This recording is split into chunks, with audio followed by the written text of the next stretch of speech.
దేవునికి ప్రియమైన వారలారా, మరి మీరందరూ బాగున్నారా? మరొకసారి ఈ ఉదయకాలమున గెత్సెమనే వాగ్దాన సందేశాలలో మీతో కలుసుకోవటం ఈ మహాదేవుడు కృప అనుగ్రహించి ఉన్నాడు. మరి దైవ సన్నిధిలో ఈరోజు మీ పడకల మీద మీరు లేచి ఉన్నారు.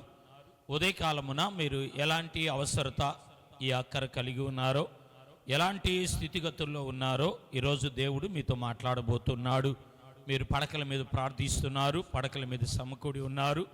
పడకల మీద నుండి మీరు నిరాశగా, ఏదో బాధగా, ఏదో కష్టంగా మీరు లేచి మ్రోకరించి ఉన్నారు. ఈరోజు మేము బయటికి వెళ్ళబోతున్నాం. మా పరిస్థితి, మా స్థితిగతులు ఎలా ఉంటాయో, మేము అనుకున్న పనులు, పెట్టుబడి, వ్యాపారాల్లో మేము ఎలా ముందుకు సాగుతామోనని మరి నిరాశగా ఉన్నారా? ప్రియ సహోదరి సహోదరులారా, నాతోటి దైవ సేవకులారా, సేవకురాణులారా, దేవుని బిడ్డలారా, మరి గెత్సెమనే వాగ్దాన సందేశాల ద్వారా పరిశుద్ధాత్మ దేవుడు వాక్య భాగంలో నుంచి మీతో మాట్లాడుతూ ఉన్నాడు, మిమ్మల్ని హెచ్చరిస్తూ ఉన్నాడు. అయితే ఈ రోజున మీ నిరాశలో, కృంగుబాటులో, నలిగిన స్థితిలో, వెనకబడిన పరిస్థితిలో నా దేవుడు మీతో ధారాళంగా వాక్యములో నుండి మాట్లాడినై ఉన్నాడు. వాక్యము సత్యము. వాక్యానికి ప్రియులారా మరి శక్తి ఉన్నది. వాక్యం నడిపిస్తుంది, వాగ్దానం పోషిస్తుంది మనలను. నిర్గమాకాండము ఉదయకాలమున వాగ్దాన సందేశాల నుండి వాక్యాన్ని నేను మీకు అందించే భాగము ఏమై ఉన్నది అంటే, నిర్గమాకాండము 2వ అధ్యాయములో 24వ మాటను మనం చదువుకున్నప్పుడు ఇలాగ రాయబడుతుంది. కాగా దేవుడు వారి మూలుగును విని అబ్రహాము, ఇసాకు, యాకోబులతో తాను చేసిన నిబంధనను జ్ఞాపకం చేసుకొనెను. ఆ కింద 25లో దేవుడు ఇశ్రాయేలీయులను చూచెను. దేవుడు వారి యందు లక్ష్యముంచెను. ఉదయకాలమున వాగ్దాన సందేశాలను వింటున్న మిత్రమా, దేవుని బిడలారా, ఈరోజు దేవుడు మిమ్మల్ని జ్ఞాపకం చేసుకుంటున్నాడు. మీ కార్యాలయందు ఆయన లక్ష్యముంచుతున్నాడు. అబ్రహాము, దేవుని వాక్యములో మనం చూస్తున్నాం, ఇసాకు, యాకోబుల యొక్క తరాలలో దేవుడు వాగ్దానం చేశాడు. వారి అనంతరం ప్రియులారా, ఇశ్రాయేలీయులు ఐగుప్తు దేశములో బానిసలుగా శ్రమను, కష్టమును, అవమానమును, నిందలను, వారి జీవితాల్లో ఓటమి వారు అంగీకరించి వారు కొనసాగుతున్నప్పుడు దేవుడు ప్రియులారా వారు మూలుగును విన్నాడు, వారి కష్టాన్ని చూచాడు, వారిని ఆయన జ్ఞాపకములో ఉంచుకున్నాడు. ఆ రోజు అబ్రహాముకున్న దేవుడు, ఇసాకుకున్న దేవుడు, యాకోబుకున్న దేవుడు ఉదయకాలం పడకల మీద నలిగిపోయి ఈరోజు నిస్సహాయ స్థితిలో ఉన్న నీకు కూడా ఉన్నాడు అదే దేవుడు, నీతో కూడా ఉన్నాడు అదే దేవుడు. ప్రియులారా, నిన్ను ఆయన ఈరోజు పేరు పెట్టి పిలుస్తూ ఉన్నాడు.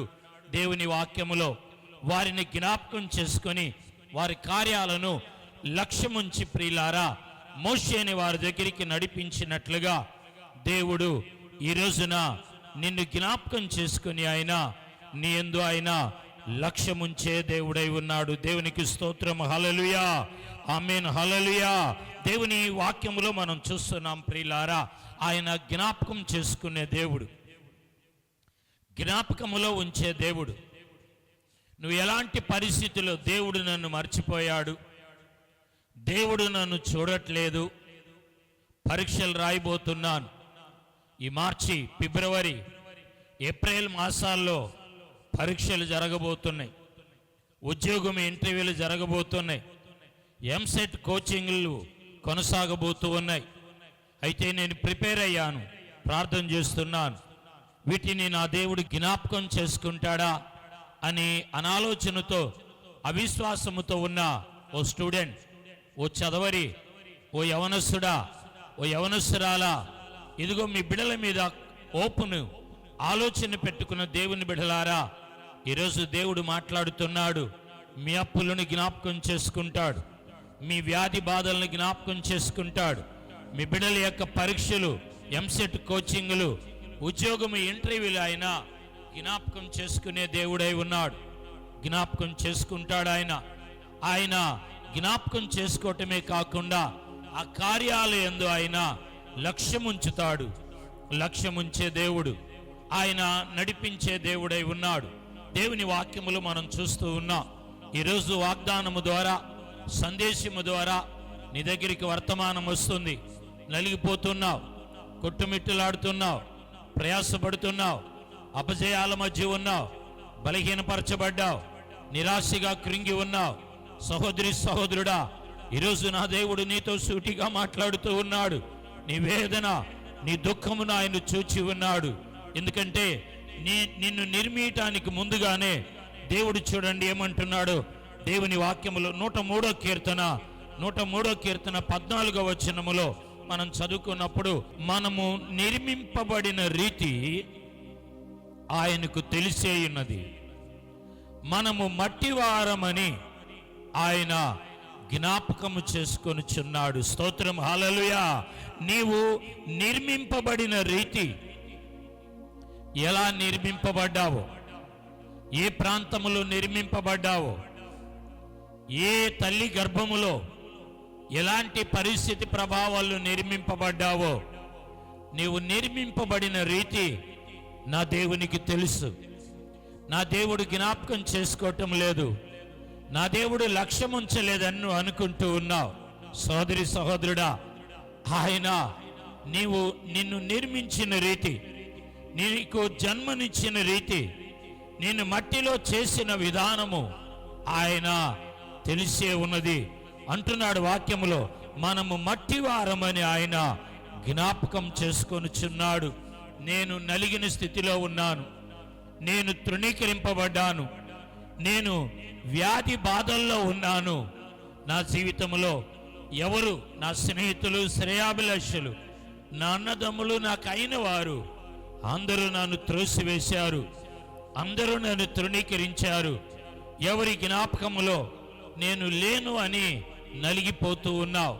దేవుడు అంటున్నాడు, ఆయన నీవు మట్టివాడవు, మట్టిదానవు, తృణీకరింపబడిన వాడవు, ఎన్నిక లేని స్థితిని ఆయన తల్లి గర్భంలో రూపురేఖలు రాకముందే ఆయన నిన్ను నిర్మించుకున్నాడు, ఎన్నుకున్నాడు. మిత్రమా, ప్రియ దేవుని బిడ్డలారా, దేవుని వాక్యములో మనం చూస్తున్నాం కదా, బైబిల్లో ఆయన జ్ఞాపకం చేసుకోవటమే కాకుండా దేవుని వాక్యములో ఆయన తాను లక్ష్యం ఉంచుతాడు. నీ కార్యాలు, నీ అప్పు తీర్చటానికి, నీకు ఆరోగ్యం ఇవ్వటానికి, ఉద్యోగాన్ని దయచేయటానికి, ఉద్యోగములో ప్రమోషన్ ఇవ్వటానికి, చదువులు, పై చదువుల్లో నీకున్న ఆ పాపపు స్థితిలో విడుదల కలుగు చేయటానికి ఈరోజు నీ కార్యాలయంలో ఆయన లక్ష్యముంచే దేవుడై ఉన్నాడు.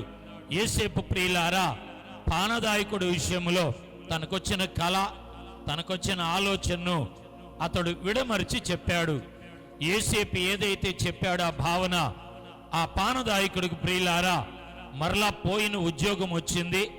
రాజుగారి దగ్గర గిన్నె అందించేవాడుగా ఆ పాత్రలో, ఆ ఉద్యోగములో, ఆ పనిలో, ఆ నైపుణ్యతలో మరలా అతగాడు వెళ్ళి ఆ పనిలో ప్రియులారా జాయిన్ అయి ఉన్నాడు. అయితే యేసేపు అడుగుతాడు కదా, నా ప్రార్థన వల్ల, నా ఉపవాసం వల్ల, నా దర్శనం వల్ల, కలభావన నేను చెప్పటాన్ని బట్టి నీవు మరలా ఈ చెరసాల్లో నుంచి విడుదల నొందావయ్యా, రాజుగారి దగ్గరికి మరలా ఉద్యోగములు జాయిన్ అవుతున్నావు. నువ్వు రాజుగారికి ఆ గిన్నెని, ద్రాక్షారసాన్ని అందించేటప్పుడు నన్ను జ్ఞాపకం చేసుకోమంటాడు.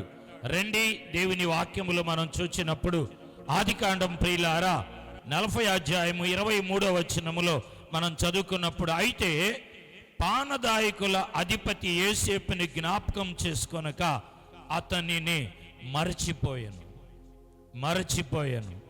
దేవుని వాక్యములో మనం చూస్తున్నాం ప్రియులారా.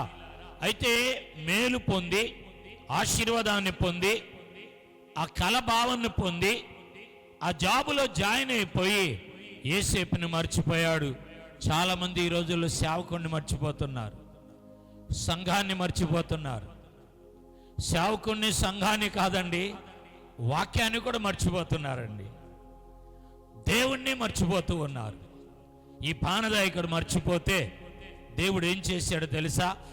యేసేపు యొక్క యథార్థత, యేసేపు యొక్క భక్తి విధానం, యోసేపులో ఉన్న భయాన్ని బట్టి దేవుని వాక్యములో 41వ అధ్యాయం ఆదికాండములో 9వ వాక్య భాగములో ప్రియులారా, అప్పుడు పానదాయకుల అధిపతి నేడు నా తప్పిదమును జ్ఞాపకము చేసుకొనుచున్నాను. దేవునికి స్తోత్రం.